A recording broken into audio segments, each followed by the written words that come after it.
Hi guys, welcome to my brand new channel called You Only Get One Chance, right? This channel will be a vlog of my journey over the next 30 days. So I'm committed every day to doing a vlog, not only for myself to see my own personal growth over the next 30 days, but I'm really hoping that this can help others that are afraid or worried or don't know the right avenues to get help, have put help on the back burner, and are just trying to live with what they have. I have had epilepsy, or what I thought was epilepsy, for the last 20 years. It started when I was a teenager. I started having fainting spells in high school, and they always rushed me to the ER, and they could never figure out what was wrong. At one point, they told me it was hypoglycemia, so I finger pricked for 6 months, almost 7 probably, and my blood sugars were always okay. So eventually, I stopped going to the doctors because they never had any answers for me. They always told me that I'd grow out of it, but here I am 20 years later, waiting to grow out of it.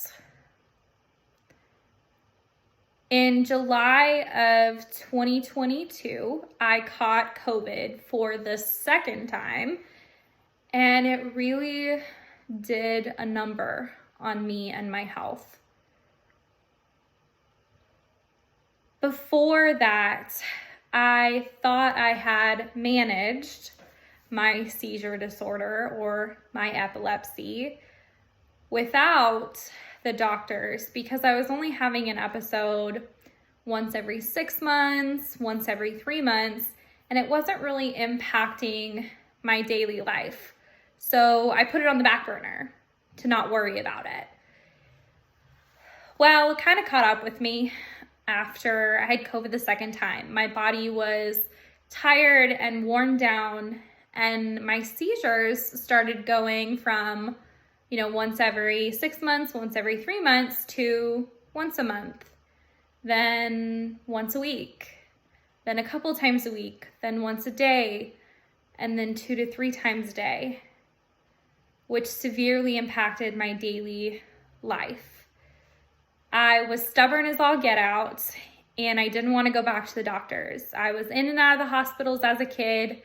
I didn't want them to tell me, oh, we don't know what's wrong with you, all over again, and feel like they weren't listening and that I was just crazy, right? Sometimes, because we don't know everything about the human body, and especially rare disorders, it's really hard for people that suffer from things like that to feel like they're getting the help that they need. So I dug my boots in the ground and I said, I'm not gonna go. I'll figure it out. I'll manage it. I've been managing it for the last 20 years, I'll be fine. So, excuse me, I'm a little emotional, but my mom finally flew out to see my husband and I, and her stay was supposed to be a couple of weeks. But when she got here, she really saw how bad I was. At the time, I was seeing neurologists, I was seeing my regular doctor, I was seeing psychiatrists, I was trying to figure out what was going on without the support that I needed. I was doing it by myself. Well, when my mom came out, she saw the kind of state I was in and started to push me to advocate for myself.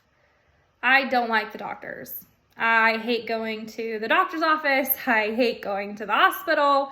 It is not something that I want to do. At all costs, I will avoid it.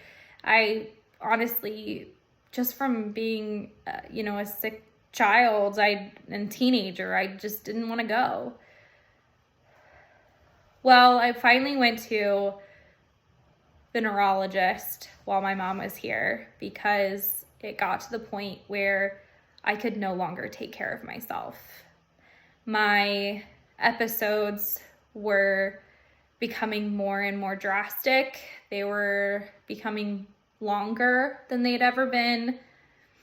And I couldn't drive anymore. I couldn't cook for myself. I couldn't take a bath to relax anymore by myself. I fell one night and my husband found me on the floor when he got home from work. And I think that's kind of the last straw, at least for him. The neurologist I went to listened to all my problems, right? They ask you, how is your sleep? How are you feeling? Are you under any stress? Are you, extra stress? Is there anything, traumatic going on in your life? Well, at the time, no. I was being very successful in the career that I'm in. I had an amazing work family that supported me and I supported them. My husband was doing great in his job. He got a promotion and, we finally felt like we were settled. And then this happened. So I told the doctors and the neurologist, no, for the first time in a really long time, I'm actually less stressed than I had been. What I didn't realize is that wasn't true. I thought that because my life was going well, that my body would feel better because I'd gotten rid of the stress, the craziness, right? I was like, I finally have my life managed. I'm a control freak at heart, so I thought I had everything under control. The neurologist did the normal tests, the CT scans, the MRI, the EEGs. I even did a sleep study for sleep apnea. And then to do the EEG overnight to see if I was having, these episodes while I was sleeping and what was my quality of sleep, because sleeping has a lot to do with how your body reacts. Well, 3 weeks ago, I went to go in to get the results finally of these tests. And not to my surprise, everything came back normal. And luckily, I had my mom with me to advocate for me. And she had been taking videos of these episodes to show the neurologist, because the biggest fear I had as a patient was that the doctor wouldn't believe me, because why would they believe me now when they haven't been believing me for the last 20 years? So everything came back normal. I was broken, because what was I supposed to do now?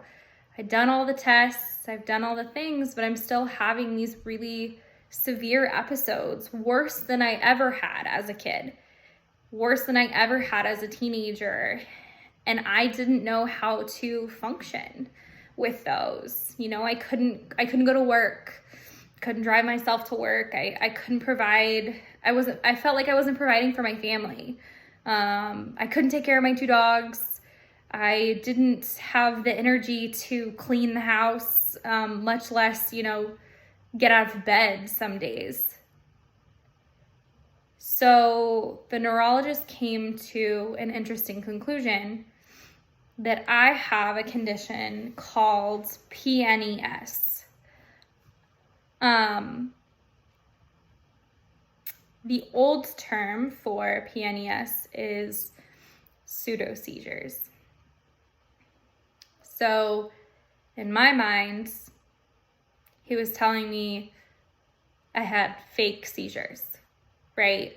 Because that's what it used to be called.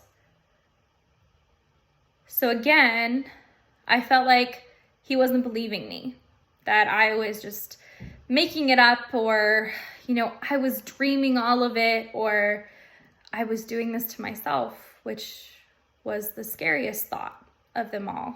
So I started seeing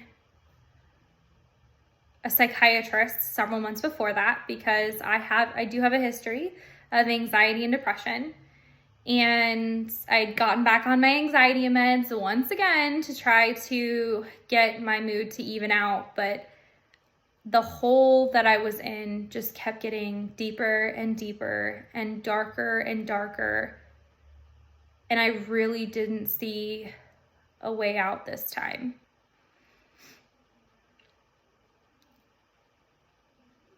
The doctor gave me a moment to process what he had told me about PNES and pseudoseizures. And then he goes, but they are real. And I was like, I don't understand. Like, pseudo means fake. That's literally what it means. And so you're telling me that these seizures are real, but they're not showing up on an MRI, an EEG, anything like that. And he goes, yes, they are still very real, but it's different. Your brain isn't going haywire and having seizures. Your mind is doing this to your body.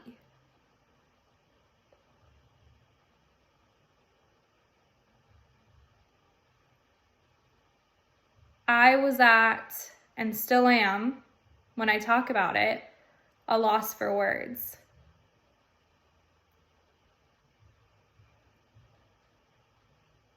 Because my mind instantly went, it's my fault. I did this to myself. If I could do something different, if I would have done something different, then I could have fixed me. I can stop all of this. And then he said, there's no cure. It can only be managed. Everything stopped. But I was so far gone at that point that I didn't cry. I went numb. I didn't know what to do. So the next day, I went in to see my psychiatrist and said, this is the conclusion that the doctor has made. And we're gonna rule it out, right? We're gonna still do all of the rest of these tests that he wanted me to do to continue, just to make sure, because people with PNES, or pseudoseizures is what they used to call them, sometimes also have epilepsy. They have actual brainwave defaults, right?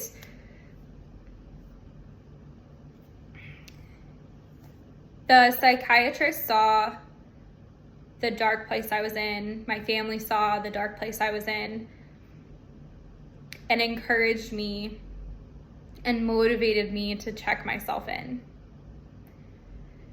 to a behavioral center. So behavioral center is exactly what you think it is. It used to be called, we used to call them mental hospitals. But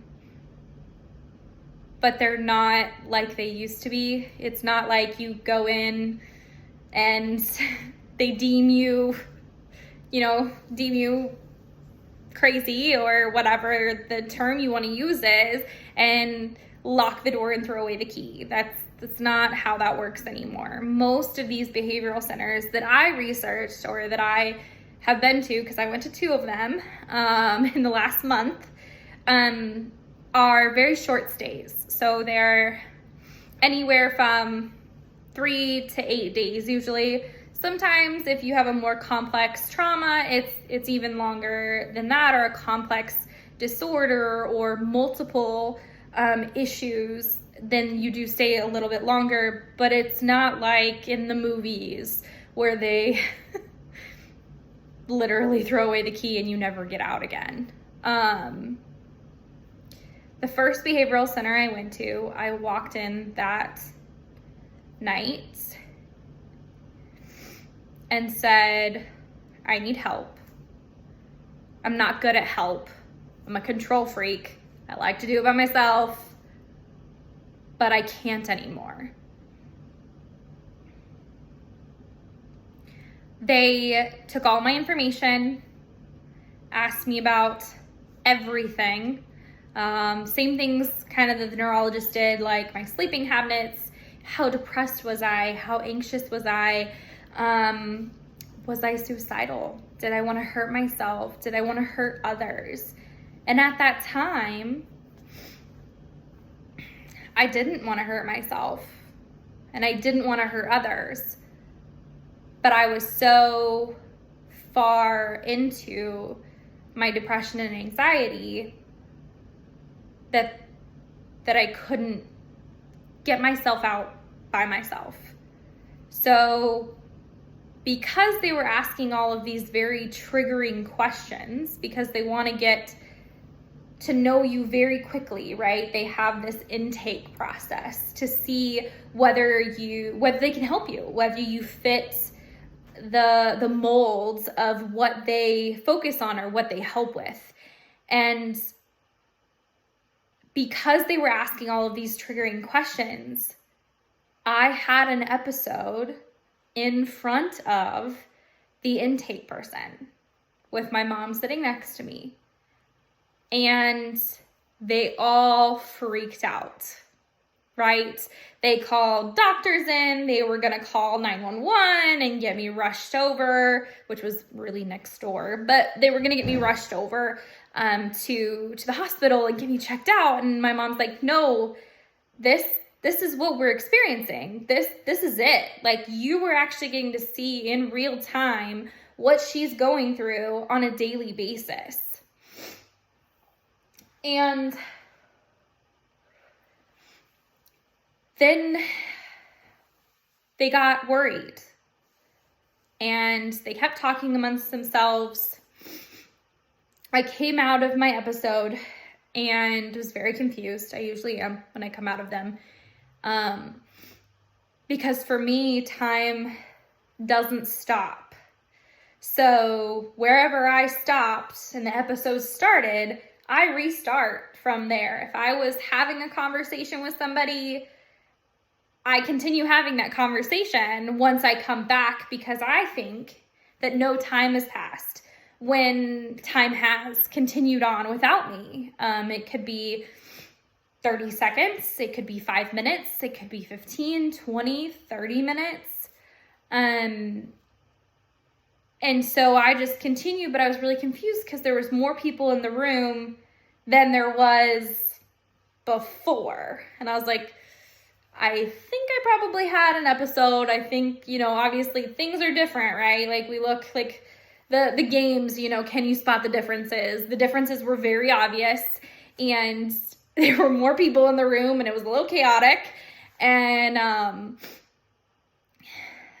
a doctor came in, or I don't even know what he was, maybe a physician's assistant that was helping with intakes, and was talking to the guy that was doing my intake and was like, well, we can't take her. We don't have the medical staff to be able to take her, to be able to deal with these, these seizure episodes, because we couldn't, my mother and I couldn't convince them that, no, I've already seen a neurologist, seen a psychiatrist, and these seizures are non-epileptic seizures.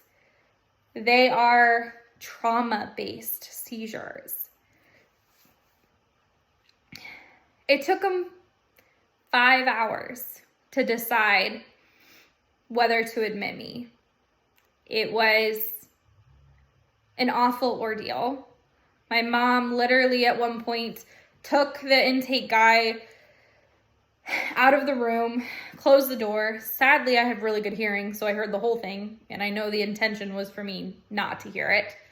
But I heard the whole thing, and she was begging him to help me because I needed the help, and obviously one of my biggest fears continues to be and will always be that no one will help me, because that's what I've learned. That's the pattern that has happened over this time in my life. So they did finally admit me up to the floor in the behavioral center. And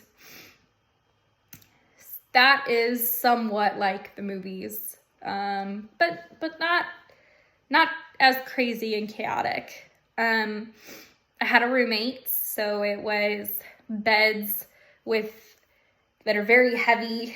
They did have pillows in the first facility that I'm talking about. They did have, you could get visitors. You had some outside time, like 15, 20 minutes of outside time twice a day. And the rest of the day was either going to groups, which were interesting. They were voluntary, so not everyone on the floor had to go. The floor was mixed, so there were both men and women in the same floor. Obviously, the wings were separate, but the group area was a place where we could all hang out and kind of get to know each other. The first couple of days, I was radio silent because I had no idea what was going on. I had never been in a place like this before, and boy, was I frightened. Then somebody came and sat with me at one of the meals, because you eat like cafeteria food. I mean, it's hospital food. I will tell you, it wasn't bad. I wasn't super upset with the quality of food at that place. But it wasn't until maybe my third day there that I finally was talking to the other people in this wing. And it also was the third day where I actually got to talk with a doctor. So the doctors were like, okay, PNES pseudo seizures are not very common. We've had a couple people in here in this facility that we've helped with that disorder, but we're not incredibly familiar with it. However, this is the approach we're going to take. We're going to put you on this medication and this medication and this medication, and we're going to see how you react to it, how your mood, if your mood improves, if the episodes decrease, if, whatever the case may be, if you start feeling more like yourself again. And they put me on 1-to-1, which means I had a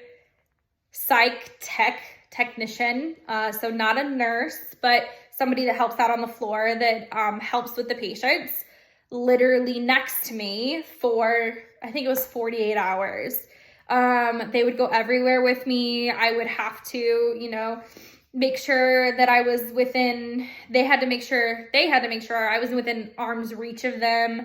And it was very, very intimidating to have this person, kind of following you around as you're trying to talk with other people, because it's really isolating.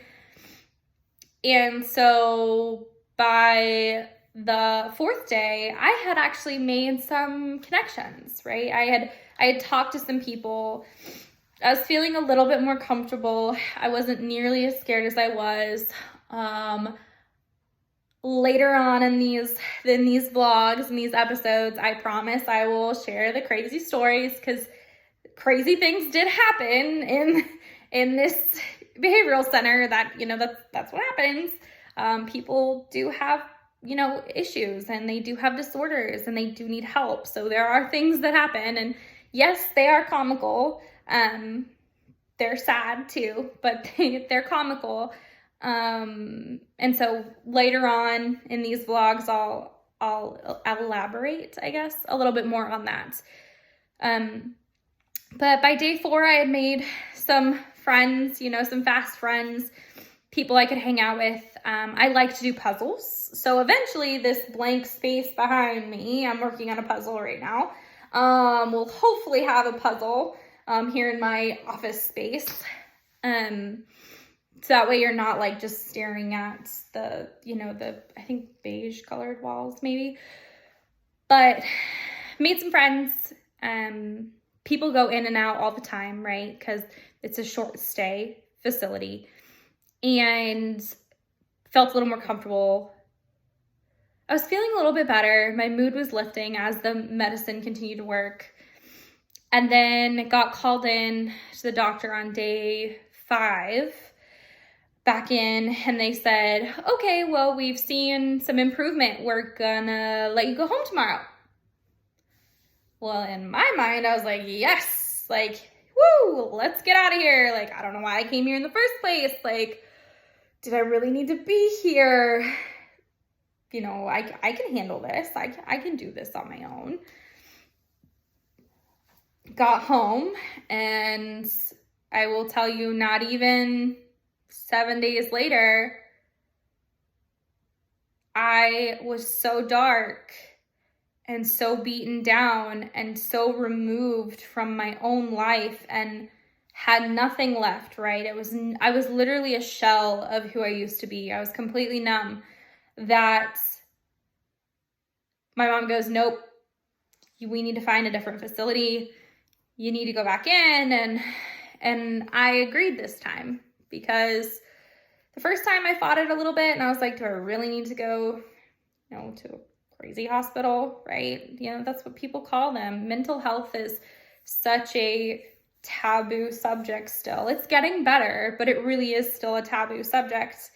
And did I really want to put myself through that again? Because the first time, I'm not going to lie to you, like the first behavioral center was still a little traumatic. Like there was still things that happened that I had to deal with and go through. And so then now I'm checking myself in for a second time. The second time I checked myself in, I just got out. This is day 1. I actually just got out last night. So this is day 1 of my journey of the next 30 days, trying to build myself back up and find therapists and find the help that I need. At the end of the first behavioral center, I was diagnosed with 5 different conditions. I was diagnosed with anxiety, depression, PTSD, conversion disorder with seizures, and a dissociative disorder. All of those are scary to me, to a control freak that likes to have everything in place. Not only that, but how do you tell people that you went to a mental hospital? How do you tell people that you're close to, even your best friends sometimes, how do you tell them that you were struggling so much that you checked yourself in voluntarily? Because there's a lot of people that go to these hospitals involuntarily. But how do you tell people you checked yourself in voluntarily? Even your closest friends. I mean, even my closest family, even my husband, it was hard to to admit that I needed that help. I am going to end the vlog here for the first day. Hopefully some of you will tune in for the next one as I continue the story. And hopefully 30 days from now, when I look back over these vlogs and look at the first one and then the second one, that I see a difference in myself. I see me being more of me. And I'm really hoping that by telling my story and being open with you guys, that somebody out there that is struggling, that is so far deep in the hole, or somebody that just started digging, that they feel that they can reach out for help. Because support is really important, but sometimes the support we need isn't the support we have. And sometimes the support we have isn't the support that's going to get us in the right direction. I want to thank you guys so much for tuning in and following me and allowing me to tell my story and watching this video. And hopefully you'll continue and see a change in me, and hopefully this will be really informational for you or even someone you know that is struggling with the hidden illnesses, the diseases and disorders you can't see. Thanks, guys. We'll see you next time.